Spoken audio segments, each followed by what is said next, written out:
Assalamualaikum Sobat Football United. Here we go. Ada sebuah here we go yang akan gue sampaikan dan juga beberapa informasi lainnya juga ya. Oke, gue ingin mulai dari here we go dulu aja nih. Dari Fabrizio Romano, tentu saja here we go Fabrizio Romano ya.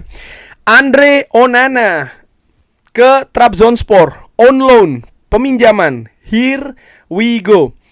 Trabzonspor akan membayar biaya peminjaman ke Manchester United dengan detail-detail final saat ini sedang dikerjakan ya, sebelum kesepakatan ini diselesaikan. Wow, Andre Onana yang sebelumnya juga sudah bermain di Trabzonspor. Andre Onana nampaknya happy bermain di Trabzonspor. Trabzonspor pun juga demikian. Beberapa waktu yang lalu presiden dari Trabzonspor sangat optimis akan bisa mempertahankan Andre Onana.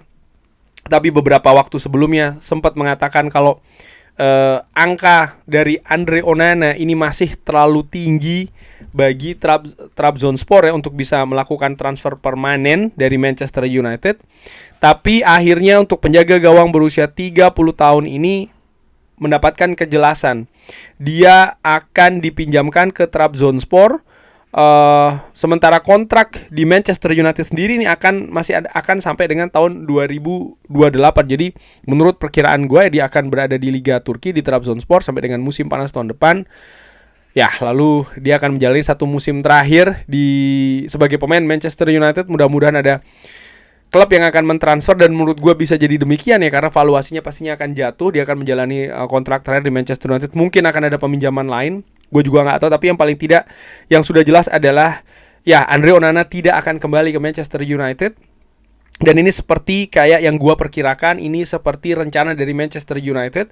Walaupun sempat beberapa waktu yang lalu terkait dengan situasi masa peminjaman Andre Onana ke Trabzonspor ini selesai, dia akan kembali ke Manchester United. Kabarnya dia bersiap untuk pre-season. Ada juga yang mengatakan bahwa dia bersiap untuk menjadi pesaing dari Sean Lemans. Dia terbuka untuk menjadi penjaga gawang nomor 2. Ketika berita-berita itu hadir, gue berpikir enggak sih. Nampaknya Andre Onana masih akan tetap mencari kemungkinan menjadi penjaga gawang utama di sebuah tim, di sebuah klub ya. Sehingga ya dia kemungkinan untuk tetap bermain di Manchester United musim depan tidak besar. Tapi memang hanya sedikit klub yang menunjukkan minat terhadap Andre Onana. Dan yang paling tebal adalah Trabzonspor. Dan menurut gue ini merupakan kesepakatan yang make sense, yang masuk akal ya. Dimana ya yang serius hanya Trabzonspor. Manchester United butuh kejelasan, Andre Onana butuh kejelasan. Trabzonspor hanya mampu untuk meminjam dan inilah yang terjadi. Oke, jadi sudah jelas Andre Onana akan ke Trabzonspor lagi dengan status pinjaman. Dan gue akan bergerak ke Patrick Berger yang merupakan reporter Sky Jerman ya. Disebutkan Manchester United secara intensif ini melihat ataupun memonitor ya untuk berusaha bisa jadi untuk mendatangkan pemain tengah Borussia Dortmund Felix Mecha. Wow, dikabarkan ini masuk radar Manchester United. Christopher Vivell dikabarkan memiliki kontak yang dekat dengan kubu dari pemain ini, Felix Mecha, yang pemain yang saat ini berusia 25 tahun, memperkuat Borussia Dortmund saat ini, bisa bermain di posisi lini tengah termasuk gelandang tengah dan juga gelandang bertahan serta gelandang serang, jadi sangat fleksibel ya. Dia kontraknya ini masih cukup panjang sampai dengan tahun 2030 dan baru saja diperpanjang di bulan Maret kemarin ya. Dan valuasi saat ini ada di angka 50 juta euro. Felix Mecha ini sebelumnya dia sebelum memperkuat Borussia Dortmund dia membela Wolfsburg, tapi pemain ini besar bersama tim akademi Manchester City, sehingga menurut gua ya, ini asumsi gua, selain Christopher Vivell ada Jason Wilcox menurut gue yang pernah bekerja di Manchester City, tentu saja ya di tim muda dari Manchester City yang mungkin memiliki informasi ataupun data terkait dengan Felix Mecha. Namun demikian, apakah ini situasi yang dekat, katakanlah seperti itu, bagi Manchester United untuk mendatangkan sang pemain? Menurut gue saat ini konsentrasi dari Manchester United masih terkait dengan Matheus Fernandes. Dan ada juga nama lain kan seperti kayak Alex Scott yang juga masuk radar dari Manchester United terkait dengan posisi lini tengah.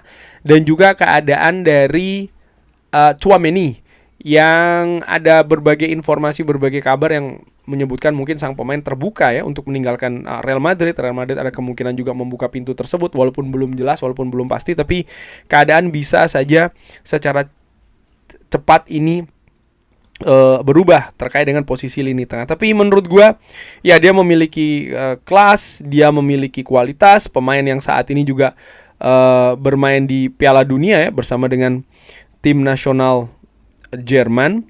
Dan ya kita lihat akan seperti apa. Kalau gue sendiri sih berpikir ataupun berpendapat bahwa Manchester United nampaknya masih lebih memprioritaskan pemain lini tengah yang memiliki pengalaman di Premier League. Ini juga sekaligus mungkin untuk melengkapi profil-profil yang ada di lini tengah saat ini, di mana Manchester United kalau kita berbicara terkait dengan pemain yang tidak memiliki pengalaman di Premier League sudah ada dalam diri Ederson. Apakah Manchester United akan mencari pemain kedua juga pemain yang tidak memiliki atau belum memiliki pengalaman di Premier League?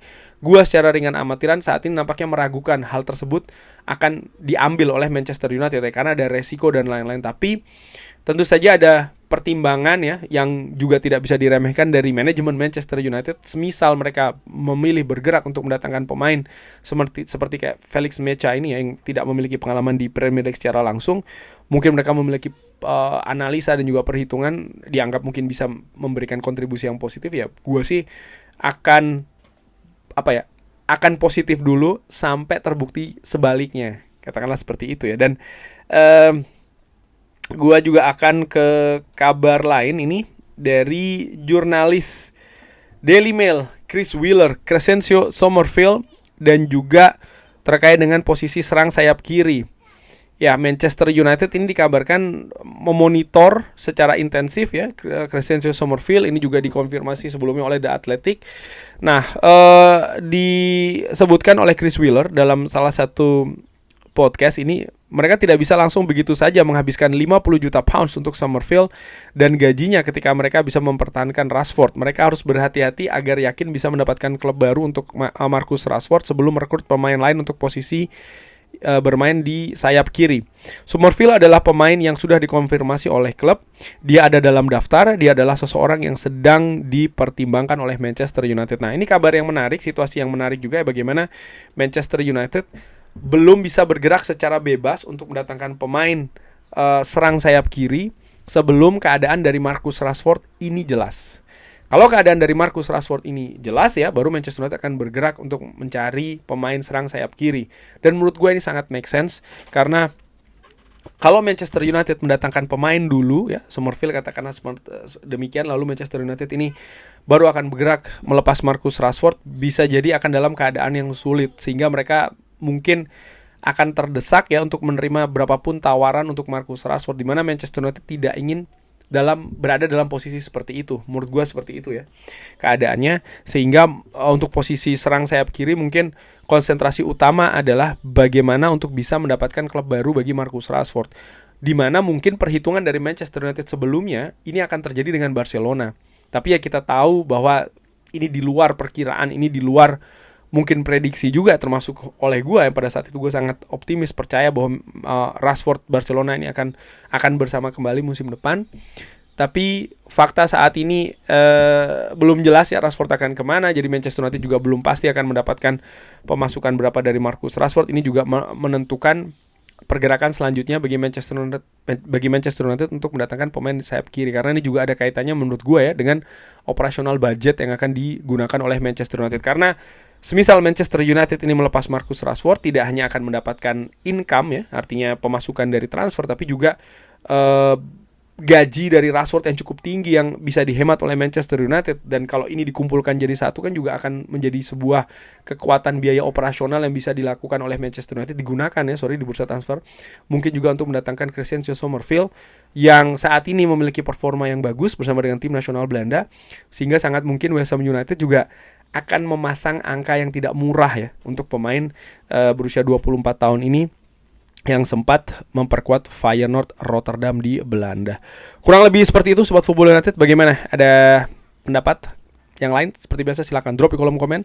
Terima kasih sudah menyaksikan. Jangan lupa like, share, dan juga subscribe. Wassalamualaikum warahmatullahi wabarakatuh. Thank you.